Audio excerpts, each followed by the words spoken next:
A la derecha os hemos puesto una imagen donde hay los papas de toda la historia. Incluso algunos, antes de ser papa, eran obispos de Roma y luego les dijeron papas. Bueno, esto no es correcto. Esos obispos de Roma eran los que estaban mandando en la iglesia, pero no eran papas. Papa era considerado por encima de todas las iglesias, pero ellos lo incluyen así. Bien, aquí hay más de los 1260 años porque llegamos hasta el papa actual. Ha sido añadido, ¿eh? Pero mirad si ha habido papas. El texto decía, hablará palabras contra el Altísimo.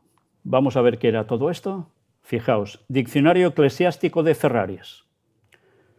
Tan grande y exaltada es la dignidad del Papa, que no es meramente humano, sino como si fuera Dios y el vicario de Dios. El Papa está coronado por una triple corona, como Rey del cielo, de la tierra y de las regiones inferiores. ¿Rey del cielo? ¿Quién es el Rey del cielo? ¿No es Dios? El poder del pontífice de Roma no está de ninguna forma limitado a las cosas celestiales, a las terrenales y a aquellas bajo la tierra, sino incluso afecta a los ángeles, sobre los cuales es superior, pues tiene una dignidad y poder tan grandes que forma él mismo y único tribunal con Cristo. El Papa es como si fuera Dios en la tierra. Pronta Biblioteca, artículo Papa 2, volumen 6, páginas del 26 al 29. En el libro de Daniel de nuestros tiempos queda registrado esto, que no es ciencia ficción. Esto es una declaración absoluta de medio católico. ¿Qué os parece? ¿El Papa es Dios? ¿El Papa tiene el mismo poder que Dios? Bueno, por lo que nos dice aquí, hasta los ángeles, no son nada a su lado, ¿eh? Y además forman lo único, el mismo y único tribunal con Cristo. Por tanto, de juzgar. Pueden juzgar igual. Y a los santos del Altísimo quebrantará, decía el texto también. Durante la Edad Media, que comenzó en el año 538 de nuestra era, millones de cristianos fueron perseguidos hasta la muerte por el papado. Ese horrible registro es una de las cosas más tenebrosas de toda la historia de la humanidad, sobre todo teniendo en cuenta que es por una cuestión religiosa y de conciencia. Y ahora vais a ver algunas citas de historiadores que cómo definen esto. El que la Iglesia de Roma ha derramado más sangre inocente que cualquier otra institución que jamás haya existido en el género humano es algo que no cuestionará ningún protestante que posea un conocimiento fundado de la historia. Esto aparece en Historia del Racionalismo en Europa, según Lecky. Es el poder que más gente ha llegado a asesinar. Además, por tener una creencia distinta. Impresionante, ¿eh? Esto es historia. La Iglesia católica romana ha perseguido. Solo un lego en historia osará negarlo. O alguien que no entienda nada de historia. 150 años después de Constantino, los donatistas fueron perseguidos y en ocasiones muertos. En Francia y en España se persiguió a los protestantes bajo la plena aprobación de las autoridades de la Iglesia. Recordad la Inquisición, ¿eh? Siempre hemos defendido la persecución de los hugonotes, protestantes franceses, y la Inquisición española. Cuando considera que es bueno el uso de la fuerza física, la empleará. ¿Habría de conceder absoluta libertad e igualdad a todas las iglesias y a todas las fes? La Iglesia católica no da explicaciones sobre su buena conducta. El Centinela Occidental, 24 de diciembre de 1908. Vaya declaraciones, ¿eh? Si tienen que cepillarse a alguien, se lo cepillan. Es sí, 1260 años. Pero además dice, y pensará en cambiar los tiempos y la ley. A ver si es que estamos colocándole a la Iglesia Católica esto y no corresponde. Vamos a ver más pruebas.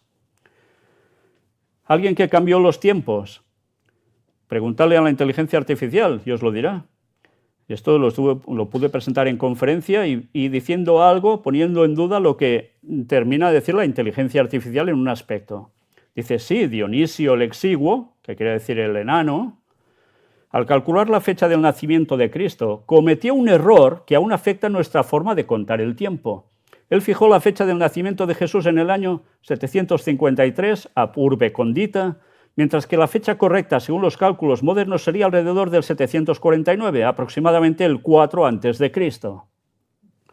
El problema principal fue su cálculo del reinado de Herodes el Grande. Dionisio basó su cálculo en las referencias bíblicas, pero estas no son precisas en cuanto a fechas históricas.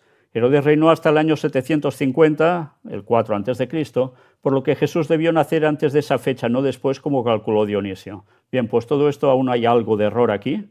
A veces la inteligencia artificial aún sigue siendo artificial y falta algún detallito. Pero para que veáis, se cambió el periodo histórico, la forma de contar. Aún hay mucha gente que piensa que Jesús nació en el año 0 y no saben que el año 0 no existió. Se pasó de -1 a +1. Y es que encima no fue en ese año, fue anterior. Por tanto, hay algo que aquí os añado que no os había puesto. Habíamos hablado en conferencia anterior de 6.000 años de historia y regresa Jesús, es profecía bíblica total. Pero es que la Iglesia Católica, ya hace unos años, dijo que eso de hablar de 6.000 años, que no se podía decir. Los propios papas lo echaron por el suelo. ¿Por qué? Porque saben que si la gente sabe cuándo concluyen los 6.000 años, sabrán el retorno de Cristo auténtico, y no quieren. Por eso queda la duda si Dionisio el Exiguo calculó mal o lo hizo intencionadamente. Observamos el domingo en lugar del sábado, porque la Iglesia Católica en el Concilio de Laodicea, en el año 364, transfirió la solemnidad del sábado al domingo. Esto ya lo veis donde aparece, The Converse Catechism, por Peter Jaeman. Cambió los tiempos y dice cambió la ley. Es lo que decía el texto. Este catecismo recibió la bendición papal el 25 de enero de 1910. Por tanto, ellos dicen que han cambiado el día de reposo del sábado al domingo. ¿Es cambiar la ley o no es cambiar la ley? Estos son los 10 mandamientos. Sobre el pretendido poder divino de la Iglesia Católica, mirad esto. En Doctrinal Catecism dice, si no tuviera tal poder, no podría haber hecho aquello en que concuerdan todos los modernos eruditos en religión.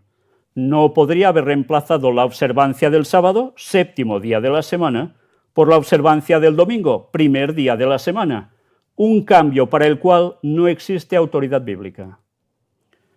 ¿Cambiaron los tiempos y la ley o no los cambiaron? Vaya que sí, mirad. En el Antiguo Testamento, en Éxodo 20, en la Biblia, aparecen los 10 mandamientos. Ahora os lo leo tal como aparecen en cualquier Biblia en condiciones normales.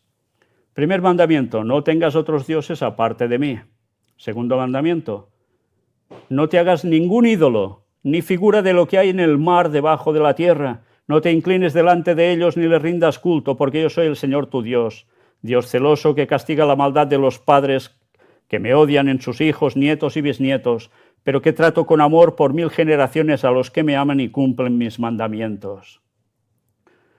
Bueno, dice, aquí falta un trozo en el mar, en el cielo, etc.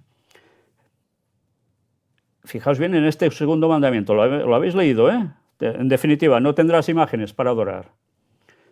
El tercero, no tomarás en falso el nombre del Señor tu Dios, porque Él no dejará sin castigo a quien toma su nombre en falso. El cuarto, recuerda el día del sábado para santificarlo. 6 días trabajarás y harás todos tus trabajos, pero el día séptimo es día de descanso para el Señor, tu Dios. No harás ningún trabajo, ni tú, ni tu hijo, ni tu hija, ni tu siervo, ni tu sierva, ni tu ganado, ni el extranjero que viva en tus ciudades. Pues en 6 días hizo el Señor el cielo y la tierra, el mar y todo cuanto contiene, y al séptimo descansó. Por eso bendijo el Señor el día del sábado y lo hizo sagrado. Acordaos del segundo y el cuarto, ¿eh? El quinto, honra a tu padre y a tu madre para que vivas una larga vida en la tierra que te da el Señor tu Dios.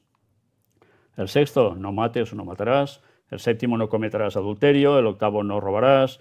El noveno, no digas mentiras en perjuicio de tu prójimo. Y el décimo, no codicies la casa de tu prójimo, no codicies su mujer, ni su esclavo o su esclava, ni su buey, ni su asno, ni nada que le pertenezca. 10 mandamientos, ¿eh? ¿Los habéis visto cómo son? Según se ha cambiado por el papado en el catecismo, aparecen así. El primero, yo soy el Señor tu Dios, no tengas otros dioses aparte de mí. Este está bien, igual que en Éxodo 20. El segundo, no tomes el nombre del Señor tu Dios en vano. Oye, ¿qué ha pasado aquí? Aquí ya nos lo dice, notemos que el segundo mandamiento, según la Biblia, se ha eliminado totalmente. Y el tercero ha pasado a ser el segundo. De un plumazo borrado. El de las imágenes. Qué cosas, ¿eh?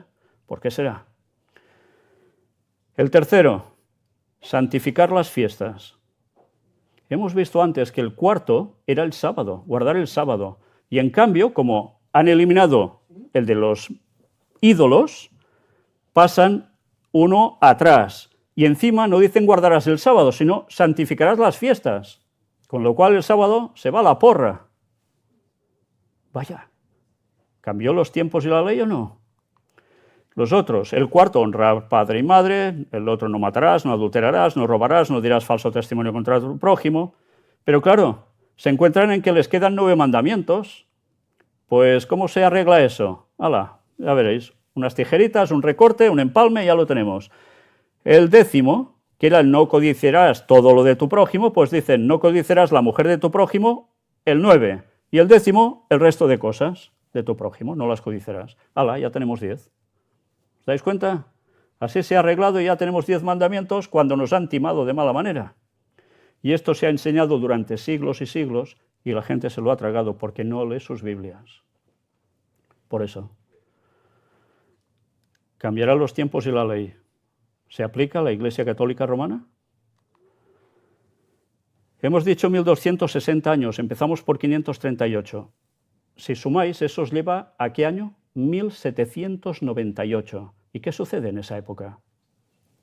En 1798, el general Luis Alexandre Berthier, bajo las órdenes de Napoleón, ocupó Roma y proclamó la República Romana, tras la captura del Papa Pío VI.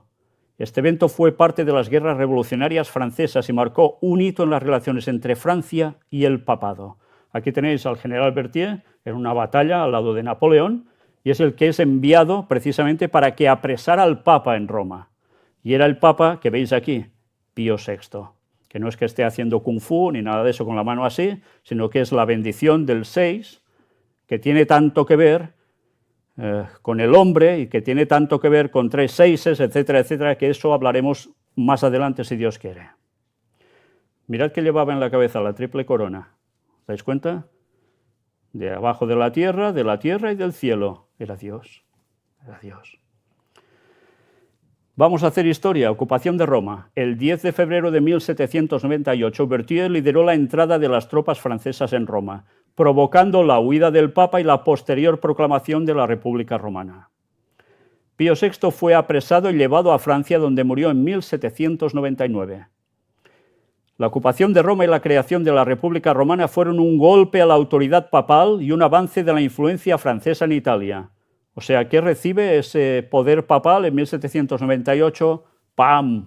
Una herida brutal, que leeremos que en Apocalipsis, y eso lo veremos en otro tiempo, espero que no sea en otro tiempo profético de un año, esperemos que sea antes, veremos algo al respecto. Las tensiones entre Francia y el papado continuaron hasta la firma del Concordato de 1801, que restableció ciertas relaciones entre ambos. Apocalipsis define esto como la herida mortal. Pero ¿sabéis qué dice Apocalipsis? Que esa herida mortal que recibe el Papa muere, ¿eh? Dice que después fue sanada.